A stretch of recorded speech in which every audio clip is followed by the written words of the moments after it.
नमस्कार दोस्तों, स्वागत है आपका आज के मुख्य समाचार में, जिसमें सबसे पहली और बड़ी खबर में आपको बताएंगे कि chief of defence staff Rawat की मौत को लेकर एक्सपर्ट ने लिया चीन का नाम, भड़का ग्लोबल टाइम्स। जी हां दोस्तों, अब चीन पर चढ़ाई है पक्की, चीन का नाम आ रहा है इस साजिश में और एक्सपर्ट्स ने चीन का नाम लिया तो भड़क गया चीन का न्यूज ग्लोबल टाइम्स। दूसरी बड़ी खबर में जिक्र होगा कि ताइवान के रक्षा क्षेत्र में घुसा चीनी सेना का विमान और पिछले कुछ दिनों से जारी है चीन की घुसपैठ। तो दोस्तों, ताइवान भी कर सकता है चीन को ठोकने का ऐलान। तीसरी बड़ी खबर में जिक्र होगा कि ओमिक्रॉन खतरे के बीच सरकार का बड़ा फैसला, 31 जनवरी तक अंतर्राष्ट्रीय उड़ानों पर रोक। जी हां दोस्तों, लॉकडाउन की आहट और सबसे पहले शुरुआत अंतर्राष्ट्रीय उड़ानों से 31 जनवरी तक इन पर रोक जारी कर दी गई है। इसी के साथ अगली बड़ी खबर में आपको बताएंगे कि बाज नहीं आएगा, पाकिस्तान आतंकवाद को दे रहा है खाद और पानी। वायुसेना प्रमुख बोले चीन और पाक बढ़ा रहे हैं अपनी शक्ति।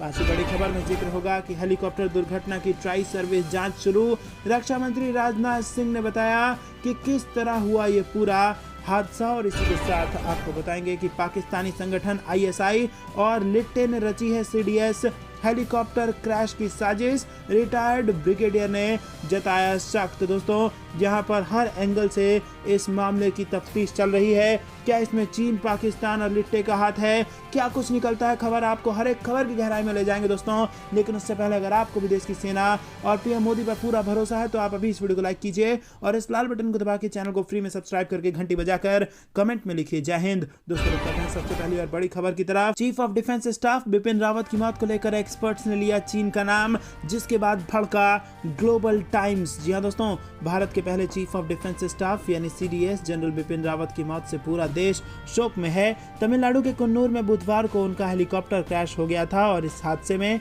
CDS रावत और उनकी पत्नी मधुलिका समेत 13 लोगों का निधन हो गया और वो शहीद हो गए। इस हादसे को लेकर मंथन शुरू हो चुका है और कई विशेषज्ञों ने इस त्रासदी भरी घटना पर अपनी राय सामने रखी है। इस मामले में अंतर्राष्ट्रीय सुरक्षा और हथियार नियंत्रण के मुद्दे के विशेषज्ञ, भू रणनीतिकार और लेखक ब्रह्मा चिलानी का एक ट्वीट काफी सुर्खियों में है। यहाँ तक कि चीनी मीडिया ग्लोबल टाइम्स ने भी इस पर कड़ी प्रतिक्रिया दी है। दरअसल प्रोफेसर चिलानी ने CDS रावत के हेलीकॉप्टर क्रैश को लेकर सिलसिलेवार ट्वीट्स किए हैं। उन्होंने इन ट्वीट्स के जरिए चीन के खिलाफ आक्रामक रुख अपनाने वाले CDS रावत और ताइवान के जनरल प्रमुख के हेलीकॉप्टर क्रैश को लेकर डरावनी समानताओं को उजागर किया है। ग्लोबल टाइम्स ने चिलानी के ट्वीट्स में चीन का जिक्र होने पर नाराजगी जाहिर की और कहा कि उनके नजरिए के हिसाब से तो अमेरिका पर भी शक किया जा सकता है। और इसके बाद प्रोफेसर चिलानी ने भी ग्लोबल टाइम्स को जवाब दिया। तो दोस्तों, क्या आपको भी ऐसा लगता है कि हेलीकॉप्टर क्रैश में है किसी देश की साजिश? हाँ या ना में अपनी राय बताइए और उस देश का नाम भी बताइए जिस पर आपको शक है। हालांकि अभी चीन, पाकिस्तान और लिट्टे का नाम सामने आ रहा है दोस्तों, और इसी बीच चीन को इस खबर से तिलमिलाहट हुई है, बौखला गया है चीन और ग्लोबल टाइम्स ने भड़कते हुए जवाब दिया है। रुक करते हैं अगली बड़ी खबर की तरफ। ताइवान के रक्षा क्षेत्र में घुसा चीनी सैन्य विमान, पिछले कुछ दिनों से जारी है चीन की घुसपैठ। जी हाँ दोस्तों, आपको बता दें कि बीजिंग से बढ़ती सैन्य घुसपैठ के बीच एक चीनी सैन्य विमान बुधवार को ताइवान के वायु रक्षा क्षेत्र में प्रवेश कर गया और ये इस महीने 7वीं घुसपैठ है।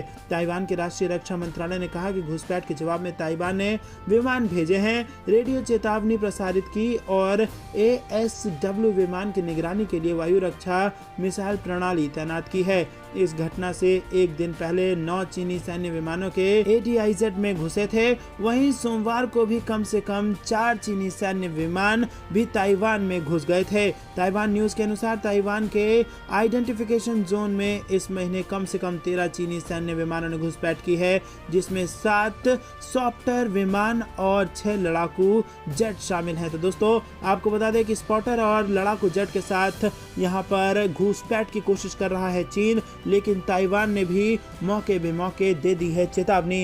रुक करते हैं बड़ी खबर की तरफ, जो कि कोरोना के नई लहर ओमिक्रॉन वेरिएंट के वजह से आ रही है। ओमिक्रॉन खतरे के बीच सरकार ने लिया है बड़ा फैसला, लॉकडाउन की है आहट, 31 जनवरी तक अंतर्राष्ट्रीय उड़ान पर रोक जारी। जी हाँ दोस्तों, कोरोना के नए म्यूटेंट वेरिएंट ओमिक्रॉन की वजह से दिक्कतें बढ़ती जा रही हैं और इसी अन्य देश की यात्रा का प्लान बना रहे लोगों को फिलहाल 31 जनवरी तक राहत नहीं मिलने वाली है। है।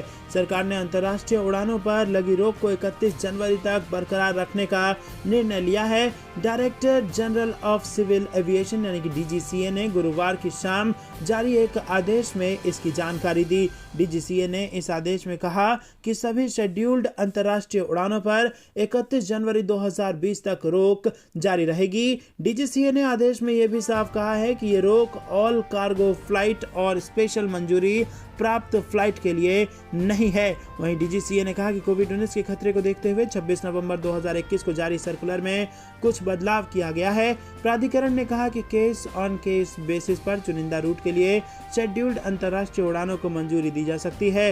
एयरपोर्ट अथॉरिटी ऑफ इंडिया के साथ ही सभी एयरपोर्ट ऑपरेटर्स को भेजे गए इस आदेश का सख्ती से पालन सुनिश्चित करने के लिए कहा गया है। रुक करते हैं अगली बड़ी खबर की तरफ। बाज नहीं आएगा पाकिस्तान, आतंकवाद को दे रहा है खाद पानी। वायुसेना प्रमुख बोले कि चीन और पाकिस्तान बढ़ा रहे हैं अपनी शक्ति। जी हां दोस्तों, आपको बता दें कि पाकिस्तान अभी भी हरकतों से बाज नहीं आ रहा है। दुनिया भर में आलोचना के बावजूद वो आतंकवाद को खाद पानी दे रहा है।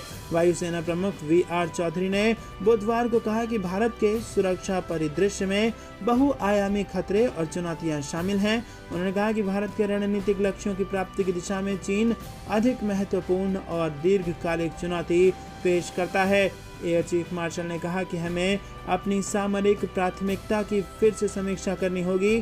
साथ ही हमें ये सुनिश्चित करना होगा कि हम पीछे नहीं रह जाएं। हमारी सुरक्षा की स्थिति पड़ोसियों की वजह से चुनौती बनी हुई है और भविष्य में ये बड़ा मुद्दा रहेगा। वायुसेना प्रमुख ने कहा कि पाकिस्तान भविष्य में कश्मीर से जुड़ी अपनी रणनीति में बदलाव नहीं करने वाला है। वो लगातार आतंकवाद को स्पॉन्सर करता रहेगा। पाकिस्तान की सुरक्षा बलों ने जंग के लिए नई रणनीति अपना ली है। वो लेटेस्ट टेक, एयरक्राफ्ट और रक्षा क्षमताओं को बढ़ा रहा है। वायुसेना प्रमुख वी.आर. चौधरी ने कहा कि भारत के रणनीतिक लक्ष्यों की प्राप्ति की दिशा में चीन अधिक महत्वपूर्ण और दीर्घकालिक चुनौती पेश करता है। उन्होंने कहा कि चीनी और पाकिस्तानी वायुसेना दोनों ने साजो सामान और बुनियादी ढांचे के मामले में सैन्य क्षमता में उल्लेखनीय वृद्धि की है। दोस्तों, रुक करते हैं अगली बड़ी खबर की तरफ, जिसमें आपको बता दें कि हेलीकॉप्टर दुर्घटना की ट्राई सर्विस जांच हो चुकी है शुरू। रक्षा मंत्री राजनाथ सिंह ने बताया कि किस तरह हुआ पूरा हादसा। जी हां दोस्तों, chief of defence staff general Bipin Rawat और उनकी पत्नी समेत 13 सैन्य कर्मियों की हेलीकॉप्टर दुर्घटना में मृत्यु की ट्राई सर्विस जांच शुरू कर दी गई है। रक्षा मंत्री राजनाथ सिंह ने संसद को बताया कि भारतीय वायुसेना ने एयर मार्शल मानवेंद्र सिंह की अध्यक्षता में ट्राई सर्विस जांच का काम बुधवार से ही शुरू कर दिया है। दुर्घटना के शिकार हुए 13 सैन्य कर्मियों में से अभी केवल 3 के शवों की पहचान हो पाई है। इनमें जनरल रावत, उनकी पत्नी मधुलिका के अलावा सीडीएस के रक्षा सलाहकार ब्रिगेडियर लखविंदर सिंह लिड्डर शामिल हैं। आपको बता दें कि रक्षा मंत्री ने संसद के दोनों सदनों में हेलीकॉप्टर दुर्घटना का ब्यौरा साझा करते हुए कहा कि बड़े दुख और भारी मन से वो देश के पहले सीडीएस जनरल बिपिन रावत तथा उनकी पत्नी के साथ हेलीकॉप्टर में सवार अन्य लोगों के दुखद निधन से अवगत करा रहे हैं। जनरल रावत वेलिंगटन के डिफेंस स्टाफ कॉलेज के छात्र अधिकारियों से संवाद करने गए थे। दोस्तों, रुक करते हैं अगली बड़ी खबर की तरफ।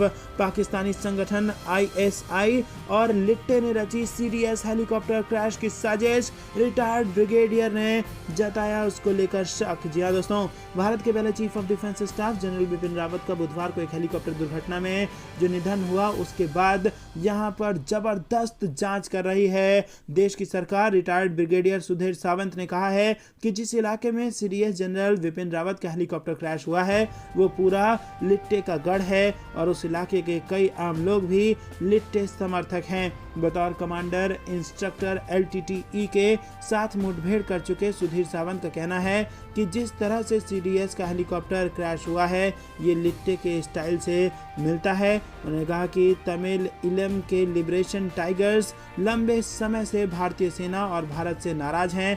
सेना ने लिट्टे के नेटवर्क को तोड़कर रख दिया था, इसीलिए इस साजिश में लिट्टे के बचे हुए लोग और पाकिस्तानी इंटेलिजेंस एजेंसी आईएसआई का हाथ हो सकता है।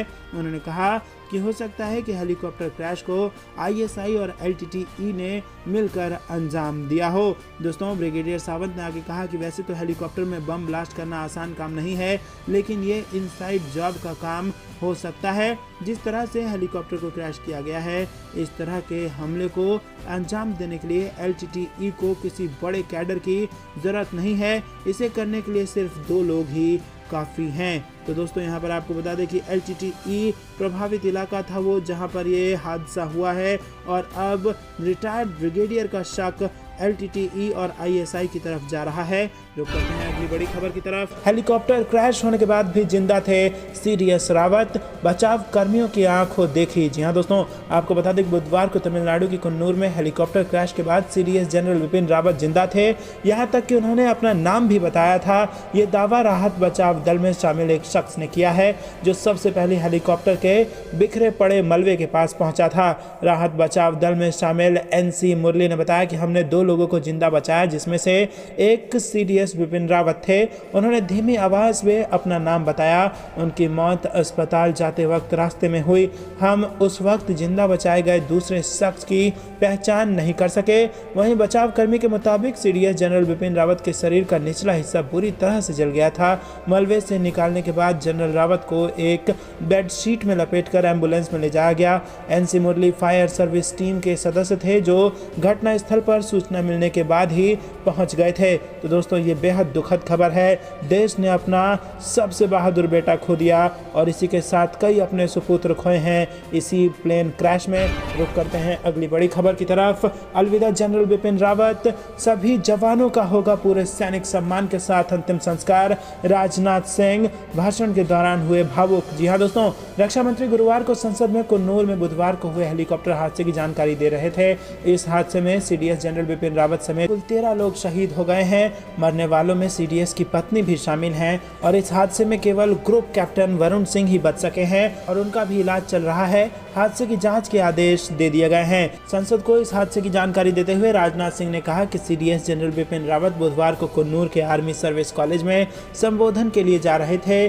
11:48 पर इस हेलीकॉप्टर ने सुलूर एयरबेस से उड़ान भरी थी, और 12:15 पर इस हेलीकॉप्टर को लैंड करना था। उड़ान के कुछ देर बाद करीब दोपहर 12:08 पर ही उनके हेलीकॉप्टर का संपर्क ATC से टूट गया। बाद में स्थानीय लोगों ने जंगल में आग लगी देखी, और वहां पर पहुंचने पर उन्हें हेलीकॉप्टर का पता चला, और हादसे के तुरंत बाद स्थानीय लोगों ने वहां पर राहत कार्य चलाया, और वहां पर रेस्क्यू ऑपरेशन चलाया गया। दोस्तों, आपको बता दें कि अपना ये बयान देते वक्त भावुक हो गए हैं राजनाथ सिंह, और इसी के साथ कहा है कि सभी जवानों का सम्मान के साथ होगा अंतिम संस्कार। और राजनाथ सिंह ने ये सदन में बड़ी बात कही है। रुक करते हैं अगली बड़ी खबर की तरफ, जो कि कोरोना से जुड़ी आ रही है। ओमिक्रॉन का नया रूप आया सामने, वैज्ञानिकों ने कही बड़ी बात। जी हाँ दोस्तों, भारत में कोरोना के नए वेरिएंट ओमिक्रॉन के मामले अब बढ़ने लगे हैं। कोरोना के नए वेरिएंट ओमिक्रॉन का सबसे पहला मामला दक्षिण अफ्रीका में पाया गया था। WHO ने ओमिक्रॉन को वेरिएंट ऑफ कंसर्न की सूची में डाला है।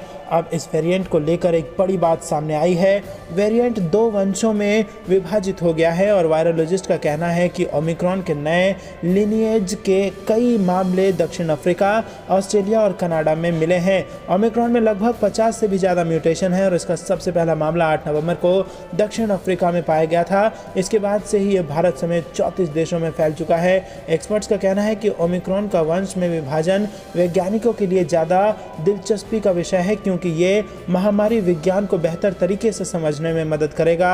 आप आम आदमी के लिए इससे चिंतित होने की कोई बात नहीं है। तो दोस्तों, वैज्ञानिकों को मिलेगा एक बहुत बड़ा क्लू, जिससे उनको वैज्ञानिकों को ये स्टडी करने में फ़ायदा मिलेगा कि महामारी कैसे फैलती है और उसको लेकर क्या उपाय करने चाहिए। लेकिन ये जो क्लू मिला है, इससे आम आदमी को कोई ज़्यादा असर नहीं पड़ेगा। रुक करते हैं अगली बड़ी खबर की तरफ। दिसंबर में 3 बार काशी पहुंचे PM मोदी, बनारस के लोगों को देंगे 15,000 करोड़ रुपए का तोहफा। जी हाँ दोस्तों, आपको बता दें प्रधानमंत्री नरेंद्र मोदी इस महीने एक बार फिर काशी की यात्रा पर रहेंगे।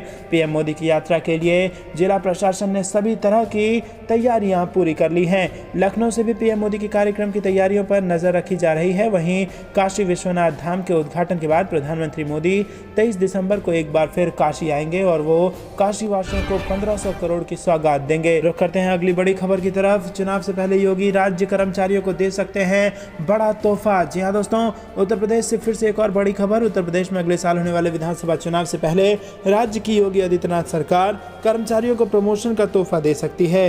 राज्य के चीफ सेक्रेटरी राजेंद्र राजेंद्र कुमार तिवारी ने यूनियनों की मांग से संबंधित बैठक के बाद उनकी समस्याओं के त्वरित निस्तारण के निर्देश दिए हैं। इसके साथ ही सरकार ने जिन विभागों में एसीपी नहीं हुई है उनकी लिस्ट शासन को देने को कहा है। राज्य में चुनाव को लेकर सरगर्मियां तेज हैं और राज्य में कर्मचारी संगठन भी चुनावी साल को देखते हुए सरकार प्रमोशन चाहते हैं, लेकिन कर्मचारी संगठनों की मांग के बाद राज्य सरकार जल्द ही कर्मचारियों को प्रमोशन का तोहफा दे सकती है। इसको लेकर राज्य के चीफ सेक्रेटरी राजेंद्र कुमार तिवारी ने कहा कि सभी विभागों के वरिष्ठ अधिकारियों को निर्देश दिया गया है कि कर्मचारियों के पदोन्नति से संबंधित समस्याओं के समाधान के मामले में 1 सप्ताह के अंदर कार्रवाई की जाए। उन्होंने सेवारत व सेवानिवृत्त कर्मचारियों की चिकित्सा प्रतिपूर्ति के लंबित प्रकरण करते हैं। अगली बड़ी खबर की तरफ, जब भी मांग आएगी सरकार तुरंत किसान रेल चलाएगी। जी हाँ दोस्तों, 8 दिसंबर को सरकार ने कहा कि किसान रेल सेवा मांग पर आधारित सेवा है और जब जहां से मांग आएगी रेलवे बिना देरी किए किसान रेल चलाएगी।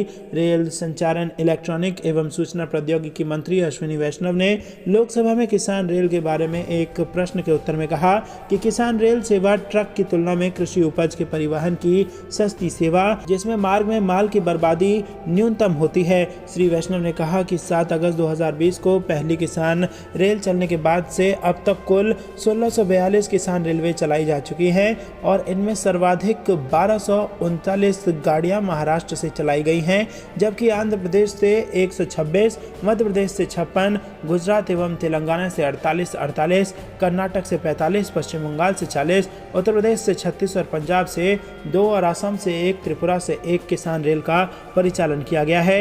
एक पूरक प्रश्न के उत्तर में उन्होंने कहा कि रेलवे ने यात्री सेवा वाले अनारक्षित द्वितीय श्रेणी के कोच किसान रेल में लगाए जिससे माल को सीटों पर रख कर ले जाया जा सके। इससे रास्ते में होने वाली माल की बर्बादी रुकी है। उन्होंने कहा कि सरकार किसान रेल से कृषि उत्पादों के परिवहन में 50% की सब्सिडी देती है, जिससे ये ट्रक और अन्य माध्यम से सस्ती परिवहन सेवा साबित होती है। रुक करते हैं अगली बड़ी खबर की तरफ। अभिनंदन के बैचमेट हैं group captain Varun Singh, helicopter crash में अकेले बचे, अब उम्मीदों पर है परिवार। जी हाँ दोस्तों, आपको बता दें कि तमिलनाडु के कुन्नूर में मिग 17 V5 हेलीकॉप्टर 8 दिसंबर को दुर्घटनाग्रस्त हो गया। हादसे में सीडीएस बिपिन रावत, उनकी पत्नी मधुलिका रावत समेत 13 लोगों की जान चली गई। इस हादसे में केवल ग्रुप कैप्टन वरुण सिंह की जान बच सकी है। उनके ठीक होने की प्रार्थना पूरा देश कर रहा है। वरुण ग्रुप कैप्टन अभिनंदन वर्धमान के बैचमेट हैं। अभिनंदन वर्धमान ने ही 27 फरवरी 2019 को भारत की सीमा में घुसे पाकिस्तानी विमानों को खदेड़ा था। और दोस्तों, अब ग्रुप कैप्टन वरुण सिंह का वेलिंगटन के सेना अस्पताल में आईसीयू में इलाज चल रहा है। अगले 48 घंटे उनके लिए बेहद अहम हैं। पुणे और बेंगलुरु में डॉक्टरों की एक्सपर्ट टीम बुलाई गई है जो इनका इलाज कर रहे हैं। वायुसेना अध्यक्ष भी अस्पताल में ही मौजूद हैं। पिता भी अस्पताल के लिए रवाना हो चुके हैं। पूरा देश और उनका परिवार उनके लिए पूजा अर्चना और दुआ कर रहा है। वहीं आपको बता दें, ग्रुप कैप्टन वरुण सिंह देवरिया के खोरमा कन्हौली गांव में रहने वाले हैं। हादसे की सूचना मिलने के बाद कई लोग उनके घर पहुंच रहे हैं। वैसे Varun Singh best pilot award से सम्मानित हो चुके हैं। दरअसल तेजस विमान उड़ाने के दौरान खराबी आने के बाद उन्होंने इमरजेंसी लैंडिंग करवाई थी, जिसके लिए उन्हें शौर्य चक्र से सम्मानित किया जा चुका है।